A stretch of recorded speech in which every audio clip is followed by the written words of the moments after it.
Salve, salve, meus lindos! Tudo bem? Meu nome é Ana Luísa, eu sou a professora de Geografia e hoje vamos falar da Guerra da Coreia.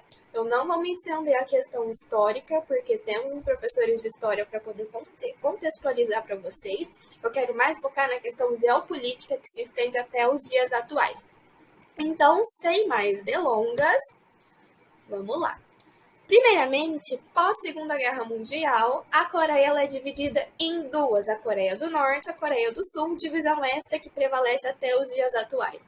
Ao norte, temos a China e a União Soviética comandando esta parte, a época da guerra, de 1950 a 1953, e ao sul temos os Estados Unidos e o Japão. E o que é interessante é que vocês podem vir e falar assim, nossa, mas o Japão foi atacado pelos Estados Unidos, né? Teve as bombas de Hiroshima e Nagasaki que os Estados Unidos jogaram no Japão. Então, por que os Estados Unidos estavam do lado do Japão para poder defender a Coreia?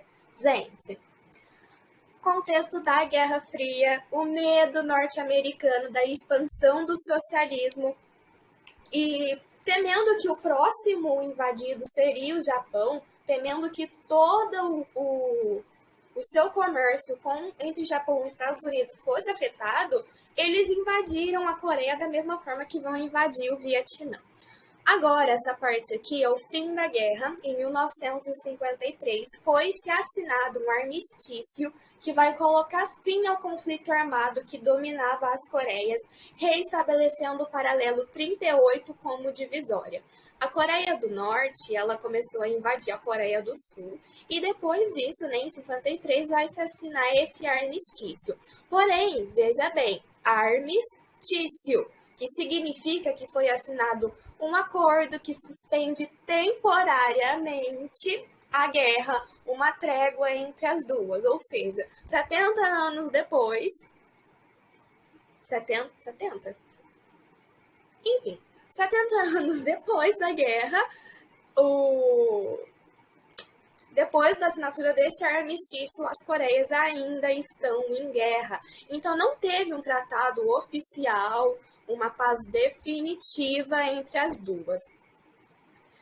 Passando mais adiante, em 2018 aconteceu algo histórico. O Kim Jong-un, que é esse gordinho lindo aqui desse lado, eu acho ele um cara super simpático, e o Moon Jae-in, né? Um é presidente da Coreia do Norte, que é esse aqui, o outro da Coreia do Sul. Eles assinaram um acordo para transformar o armistício assinado em 1953 em um tratado de paz, o qual não tem muitos efeitos até os dias atuais. Assim como, né, recentemente, na época do governo do nosso querido Trump, ele encontrou com o Kim Jong-un, os dois, né, aqui ó, num amistoso encontro para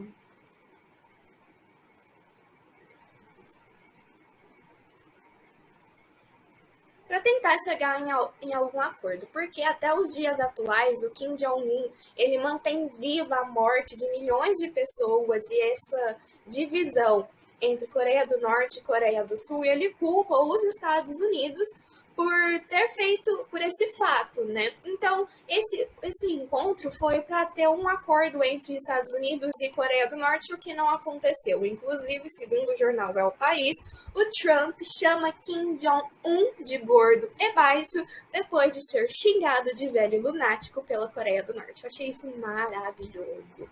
Maravilhoso. Então, após o fim da União Soviética, assim como Cuba foi muito afetado, né? Depois que a União Soviética acabou em 1991, a Coreia do Norte também. Lembrando que, eu acho interessante falar disso aqui agora, o comunismo nunca existiu, né, em nenhum país que se autodeclara socialista, não significa que é um país comunista, porque o comunismo seria uma utopia. O comunismo é, para quem é da Umbanda, é o Orum dos orixás, mas trazendo para o nosso lado, né? O socialismo é essa transição de um regime capitalista para um regime comunista. Então, propriamente dito, o comunismo não existiu. O que temos no mundo são experiências socialistas, como é o caso da União Soviética, de Cuba, da China e agora agora não, né? Desde da época da Guerra da Coreia, desde 1953. Então, a Coreia do Norte ela tem uma filosofia baseada na adaptação do socialismo para moldes culturais coreanos. E depois que a União Soviética acabou, a Coreia do Norte ela passa por constantes crises alimentares e a fome ela alastra o país até os dias atuais.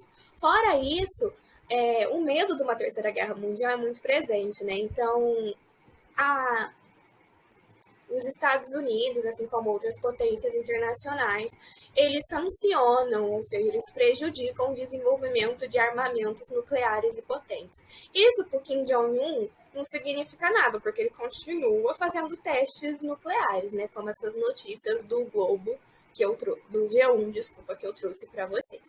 E por fim, né, como eu havia dito sobre a fome, segundo alguns espiões dos Estados Unidos, alguns relatam que o Kim Jong-un emagreceu 20 quilos. Inclusive, ele diz que a população coma menos até 2025. Olha que maravilhoso. Olha como que ele é super simpático, super amistoso, com essa rosa na mãozinha. Isso é montagem, viu, gente? Então, é isso. Espero que vocês tenham entendido, né? A questão geopolítica. Eu queria me estender mais, mas eu não posso. Então, eu vou passar a palavra para a Gabi ou para o João. Fica aí a indagação. Então, beijinhos de foguete, se cuida e até mais! Bom dia, pessoal, tudo bem? Hoje eu vou dar continuidade ao que o professor já explicou para vocês. Mas vamos falar um pouco do que foi o contexto político e histórico da guerra, os antecedentes da guerra. O início da guerra se deu em 1950, mas por quê? O que causou essa guerra? Foi um resultado do mundo bipolar, que era o contexto da Guerra Fria, que era o conflito entre a União Soviética e os Estados Unidos. Esse conflito trouxe uma tensão por causa dessa bipolarização do mundo, que ficava dividido entre os Estados Unidos e a União Soviética. Então, gente, e assim a Coreia foi alvo desde o início do século XX da invasão dos japoneses. Eles queriam ocupar essa região e fazer uma anexação entre a Coreia e o Japão. Então, galera, a partir dessa anexação que eles planejavam, uma ocupação materializada a partir da formação de colônias. Eles queriam formar colônias japonesas com trabalhos forçados e nisso tinha muitos tipos de violência, entre elas a violência sexual. E além da trabalhista, que faziam eles trabalharem em condições escravas, etc. Bom, o objetivo, tal como o sonho da Coreia, era a expulsão dos japoneses para garantir a independência e o processo de independência do país. E se livrar deles, né, realmente.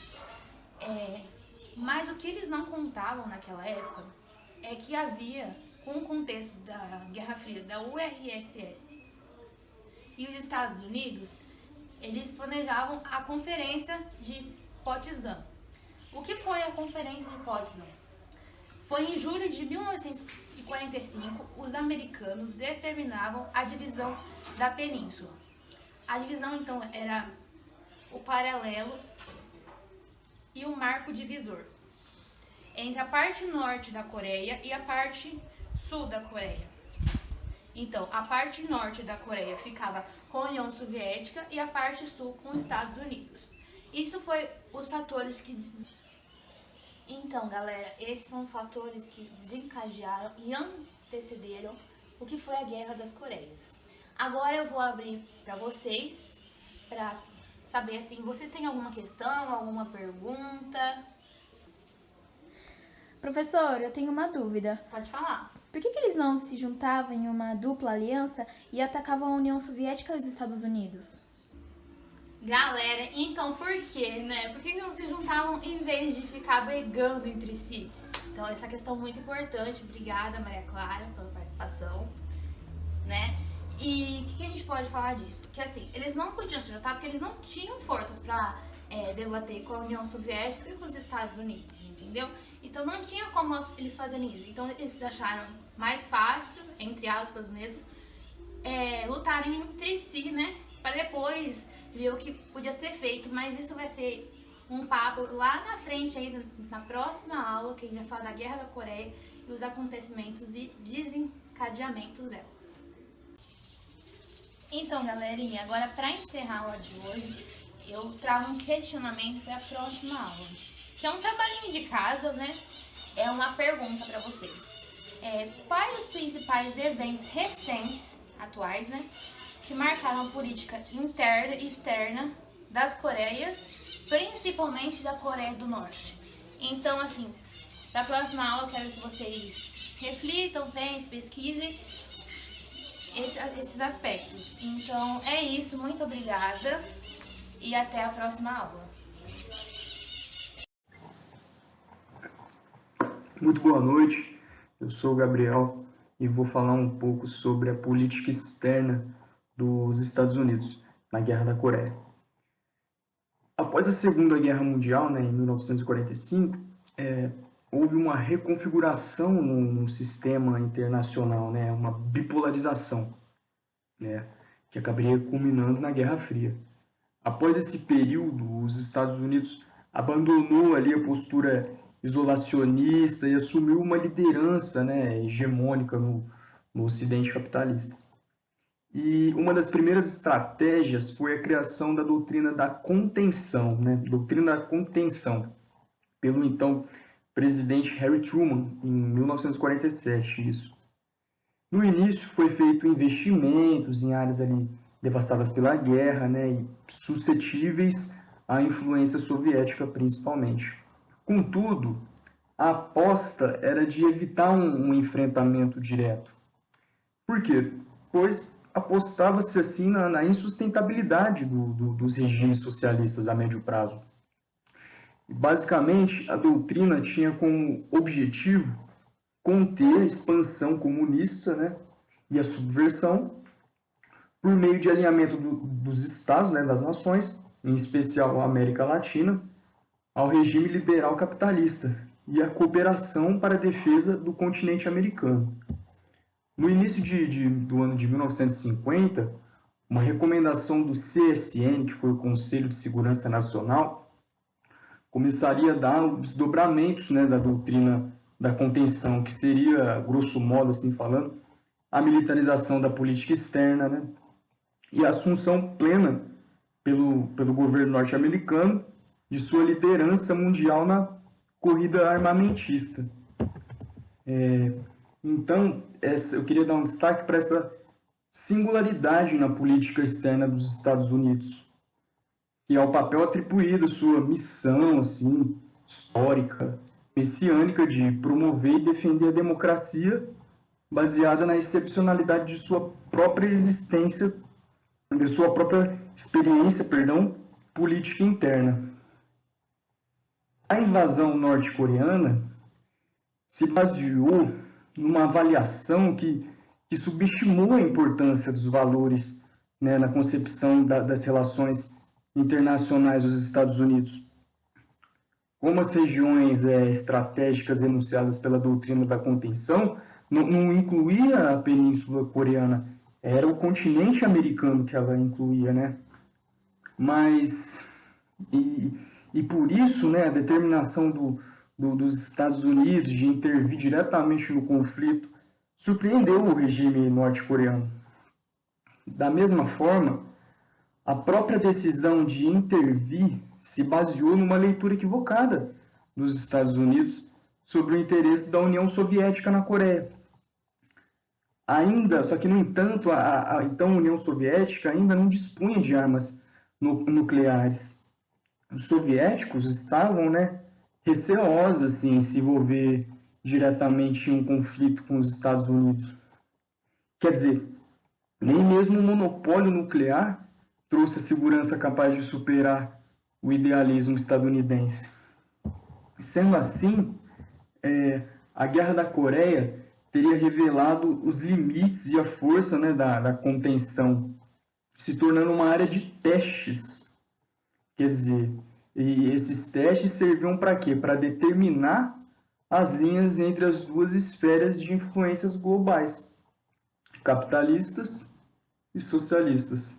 Bom, esse foi um pouco sobre, um geralzão sobre a política externa dos Estados Unidos em relação à Guerra da Coreia. Muito obrigado.